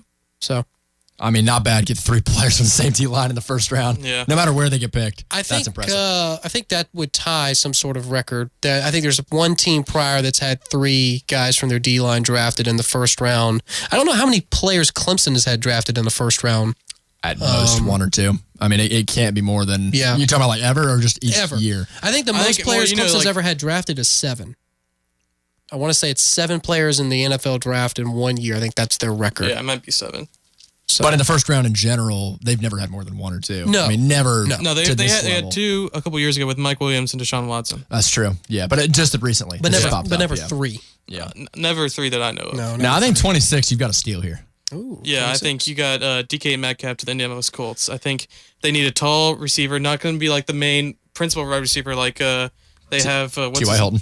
T.Y. Hilton to be like that main kind of route runner, but he's to be that guy to go in the end zone and catch big passes from Andrew Luck. I think he kind of shores up that second wide receiver spot and kind of make sure that they have 2 wide receivers that teams have to worry about. Tell you what, there's no more excuses for Andrew Luck if you get DK Metcalf in there along with T.Y. Hilton. That's a pretty decent wide receiving core right there to build off of. Young, talented, big. That's huge for them. I think with as long as Luck comes back and he's healthy, they're going to be set if they can somehow get DK Metcalf. How about in 2016, Clemson had 9 players drafted. Oh, okay. Shaq Lawson, Kevin Dodd, Mackenzie Alexander, TJ Green, BJ Goodson, DJ Reader, Sharon Peake, Jaron Kearse, and Zach Brooks. So that is their record. In 2016, it was 9 players. As far as I'm seeing, I haven't scrolled back far enough. They got them listed by a year, and I haven't seen any other year that has. Well, let me know if they've had more. If they've had 3 or more than 3 players in the first round, but I believe more than 3 in the first. All right, let's see. I'll keep scrolling. Yeah, but no, keep checking on that, and we'll move on to pick 27. I have the Oakland Raiders taking T.J. Hawkinson, tight end out of Iowa. I think he's the best tight end in this class. Obviously, probably reminds a lot of people of Gronkowski. Just very dominant. I think even if you look at Iowa tight ends of the past couple of years, you had George Kittle come out 2 years ago, and then this one you have T.J. Hawkinson and Noah Fant. And, Iowa's not really known for their tight ends, to say the least. And now they're having 3 tight ends go out of the first 2-3 rounds the past couple of years. And probably all of them are probably going to make All-Pro, I think, at some point. So I think if you're an Oakland fan, drafting a tight end doesn't exactly excite you a lot. It doesn't really get the fans to buy tickets for the upcoming season. But you said he reminds you a lot of Gronk. I mean, you get anywhere near that kind of production in this guy's career, you're going to be okay. Yeah, you put him opposite of Jared Cook, that's going to be... That changes an offense. That's going to be nightmares. That's a huge position. That reminds me kind of like usually underrated. Back when they had Aaron Hernandez and Gronk at the Patriots. What teams just combo. didn't know how to. Teams just didn't know how to guard them because you had to pretty much bring in 2 nickels pretty much to cover both of them. Also, I'm not seeing in Clemson draft history more than 2 being taken in the first round. That being Deshaun and Mike Williams. 3 would be a lot for 3 would be a record. So 3 would be a Clemson record at least. I mean, Alabama, I'm sure they've had that happen multiple times. I'm sure Ohio State, Michigan, even Notre Dame. Yeah, they've probably done that numerous times over. But still a huge achievement for Clemson if it comes true on Thursday. All right, going out to pick 28. And I'm sure this pick maybe 99.8% of people have never heard of. Yeah. I have the LA Chargers taking Nasir Adderley, safety out of Delaware. Who? Delaware. Yeah. So first Joe Delaware. Flacco, you. Yeah. They have a college football team in Delaware? Yeah, I think they are now D1, if I remember correctly. Blue Hens, man. Come on. Is it really? The Delaware Yes. Blue Nice Hens?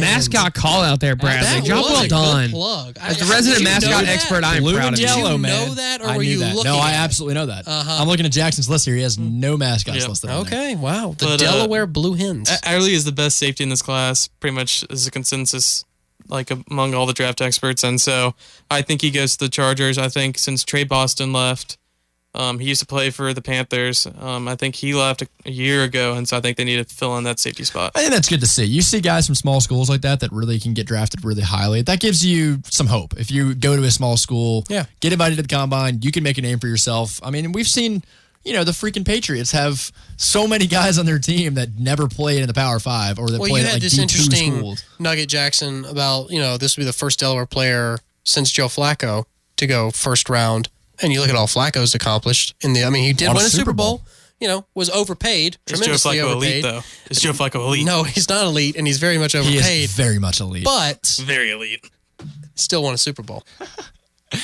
Yeah, I don't know. It'll be interesting. From a guy from Delaware going out to LA, that's a pretty big switch. Did like the texting we got, just to highlight it real quick from 864, talking about how the SC picks, the first round are claimed by an SEC team. So South Carolina's going to have 11 first round picks. There you go.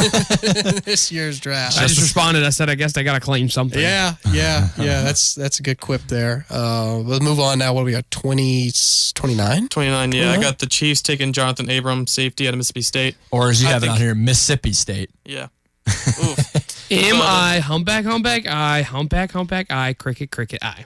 What was that? Y'all never heard that moniker? Wow. I knew you were from North Carolina, but I didn't. Y'all have never heard that little expression on how to spell Mississippi? I have no idea what Is that a product of the public school system? That's I went to public as far school. as I have always known, that's just a thing. I've never heard of that.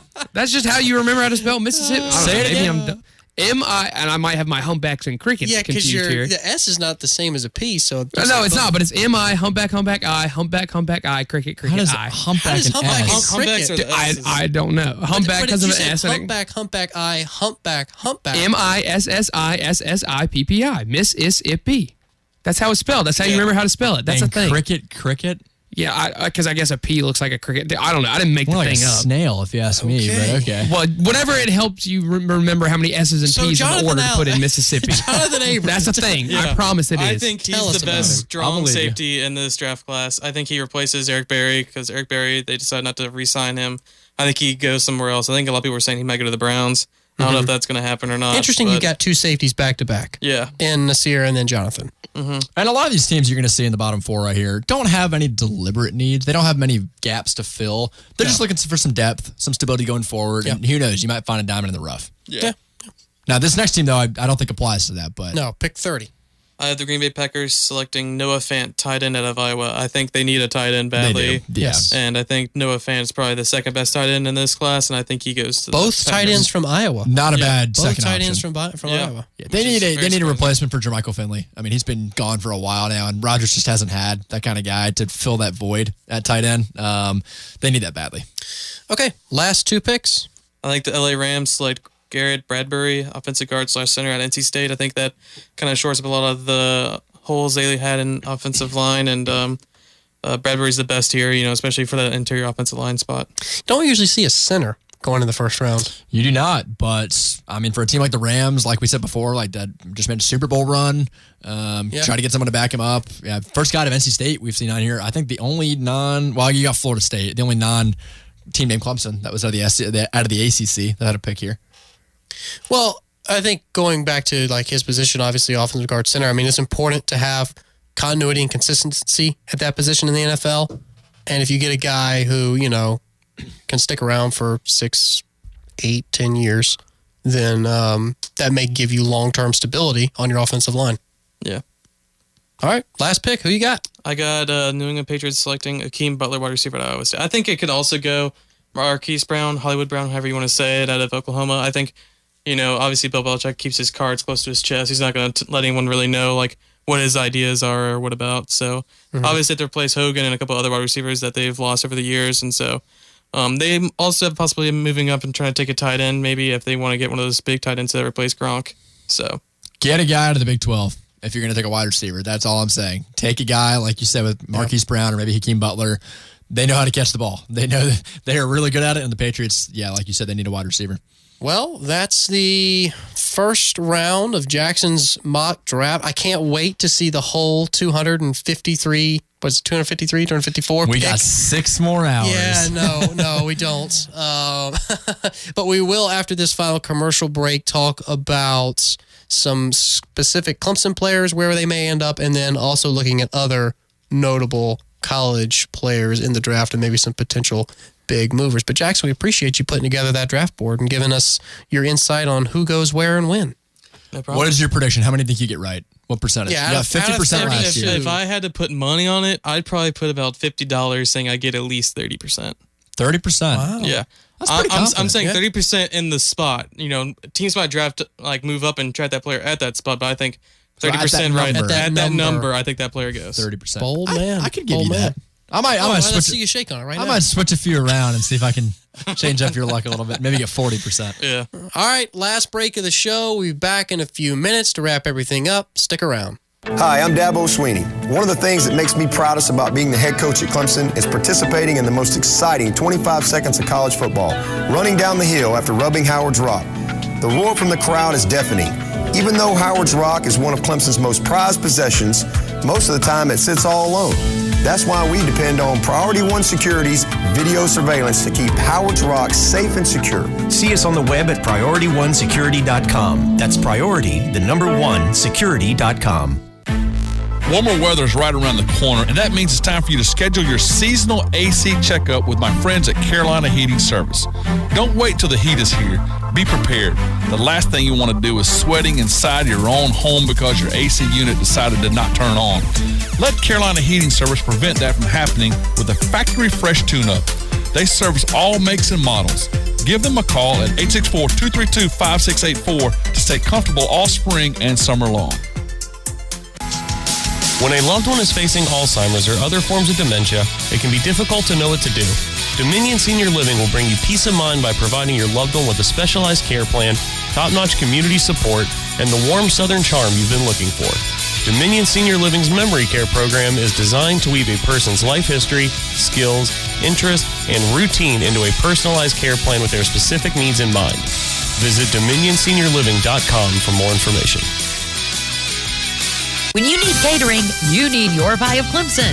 That's right, Your Pie now offers catering with new menu items that include fresh baked pasta like cheesy Alfredo, meatball marinara, and pesto chicken. Delicious panini platters like the Italian, turkey club, ham and cheese, fresh Caesar, Greek, and caprese salads, and all your favorite fresh, mouth-watering pizzas, plus chips, brownies, drinks, and more. Place your order today. 643-4180. Your Pie of Clemson, helping your community one pie at a time. With over 8,000 certified pre-owned vehicles in their network, Hendrick Honda Easley is ready to help you buy your next vehicle that will exceed your expectations. All their vehicles come with a warranty, and your first maintenance is included. They even review repair orders with you to show they truly stand behind their product. Hendrick Honda Easley wants you and your family to have a safe, reliable vehicle that you tell your friends about. Check out their inventory at ilovehendrickhondaeasley.com. Absolute Waste Management specializes in waste removal services for bulky, unwanted items like old furniture, appliances, construction, debris, and more. Also offering clean-out services for evictions, rental properties, estate liquidations, and foreclosures. Call or text 864-266-7131 for your free, no-obligation quote today. Don't wait. Make the call, schedule an appointment, and say bye to the junk. 864-266-7131 or online at absolutewastemgmt.com. When it's time to replace your roof, there are so many things to consider, from the type of roof you have to the many types and styles of shingles. Gilstrap Roofing understands how each part of our roofing system works together to give you a beautiful and watertight barrier. Don't trust the one thing that really protects your home to just anyone. Gilstrap Roofing has been covering the upstate for 4 generations. Proven, experienced roofers for your home or business. Gilstrap Roofing, 2691232. invitation-only Huddle Report mock draft is prestigious among those in the know in football. Experts from around the country compete for top honors, and with his best finish ever, our own Walt Deptula tied for second place in the country. No one knows sports like Walt Deptula knows sports. No doubt, you get expert knowledge from someone the experts look to. Road Rage with Walt Deptula. Weekdays from 3 to 7 on 105.5 The Roar.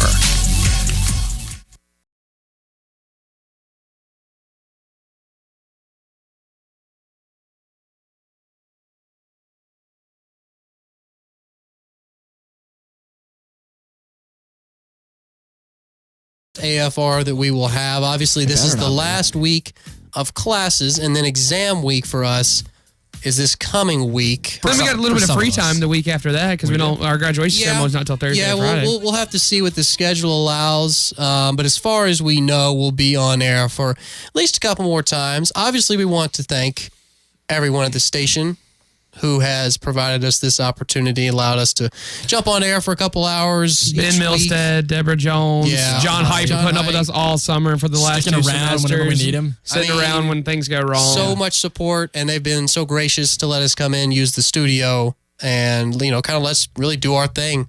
It has been awesome, and it has been a lot of fun, and obviously, we'll see what the future holds, but just obviously want to give that shout out for all that they have done. So let's wrap up this week's show. Decided during the commercial break that we're going to go back to a running joke that we had a few weeks ago. Just background. This is about how far. Business. And I don't even know how this started, but this was about how far you could throw a golf ball. I don't know how it started. We were baseball. talking about the Masters, and somehow we just got way off. You know what it track. was? I said I bet I could do better throwing the ball than I could hitting it because I'm way more accurate throwing a golf ball. Well, and today, on at least that one hole, we did. Bro, we got it. We parred. Remember, I parred it. Remember, that's a par 3. It was a 120-yard par 3. Let's see you do it on a 560-yard par 5. When I mentioned that, I was thinking I was doing this on one hole. I was not factoring in an 18-hole. Oh, no, I would never do it. Round. Your arm would be so thrown out by the 9th hole. My arm was thrown out after 2 throws today. Exactly. I never claimed to be able to do it for one full full strength How throw. far? Just before we get back into this debate, I just want to hear you because you are pure and innocent. And you haven't heard the hours of discussion we've had. I don't know about those two words. How far? You're an innocent for sure. Just how far do you think you could throw a golf ball if you were standing on the top of the hill in Death Valley next to the rock? If you were to throw a golf ball, what yard line would it land on? I think it would land around the 50. I would say it'd get a couple bounces, get a nice little roll going. So starting at the goal line. Or they're starting at the top of the hill. Starting at the top of the hill, I think I would get to the 50. You think you could throw to the 50? Really? I think so. It's a golf ball. It's not heavier than a football. So let me blow your mind real quick. small. So the guy who promised me today, he said, I'll get you in the stadium and we'll do it before you graduate. So we got 2 weeks, but he's definitely going to let us go in there and do it.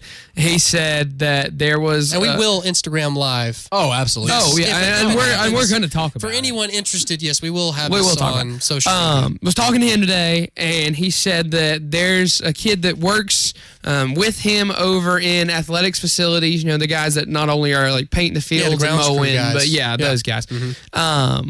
And he said that this kid has a good arm. Like he could throw a football like 70 yards or whatever. So this kid's got an arm. But he said they actually did this not long ago. Like before I suggested it to him. It's like this, they just came up with this on their own.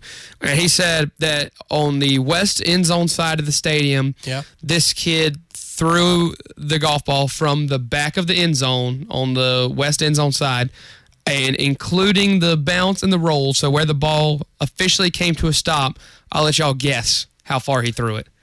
From the back of the west end zone, He's got a good arm. He's got a good arm. I see. There's no way he could have flown it Goalpost. over the goalpost. Yeah, I guess You like said it the rolled, other end so it zone. Yeah, if you include the bounce and the roll, because I'm assuming that's what we're doing with our official measurement. It's not where the ball lands; it's where the ball There's stops.